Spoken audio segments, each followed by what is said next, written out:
You say, look, this is a sign of, and then you have to determine what the sign is. What is the sign of circumcision pointing to?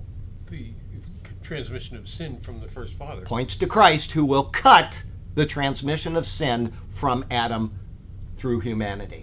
Every single person here, if I'm looking at you all have a father and a mother, okay? The sin has transmitted from father to child, doesn't matter if you're a male or a female, since the very first person, Adam.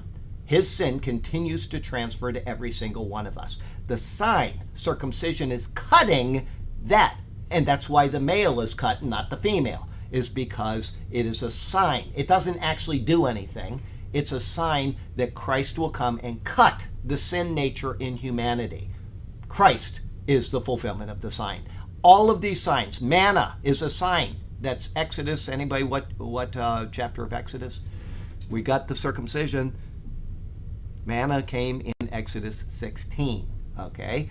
It's a sign, the sign of Christ, the bread of life, okay? It's just something that points to something else, okay? So we have the circumcision. This is the point that Paul is making. All of this that I'm saying isn't just, going off on tangents. It is bearing on what Paul is saying right now.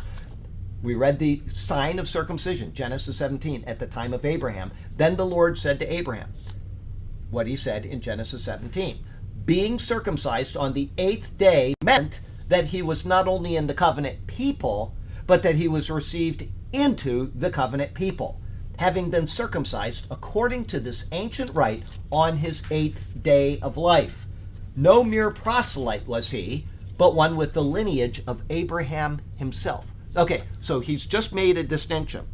I am of Israel, or how did he say it? I am circumcised the 8th day. That's what he starts out with. I'm circumcised on the 8th day.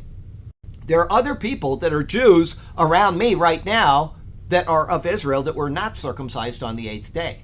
They're proselytes. They came in later. So now I'm better, according to the standard I'm laying out, than all of the people that were not circumcised on the 8th day that call themselves a Jew. See the point he's making? Yep. There's lots of people that converted into Judaism.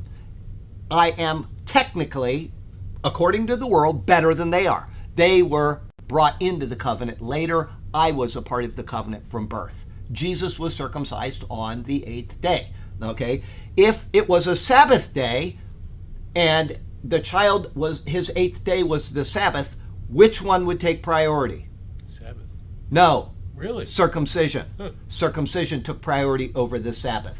Okay? As a matter of fact, Jesus even brought that. You circumcise on the 8th day, even though it's a Sabbath, blah, blah, blah. Okay. Yeah, you would be breaking the law. But the circumcision predates the law, and it takes priority over the Sabbath day. Okay. The Sabbath also predates the law as well. As I said, Exodus 16. So we have to make sure we got all these things straight. But if you had circumcision and the Sabbath coming up on the same day, circumcision took priority over the Sabbath and the law of the Sabbath. Okay, so that's another point. Paul is making a point about how important this was among the people, and he's better than anybody that didn't have that part of it. Okay, so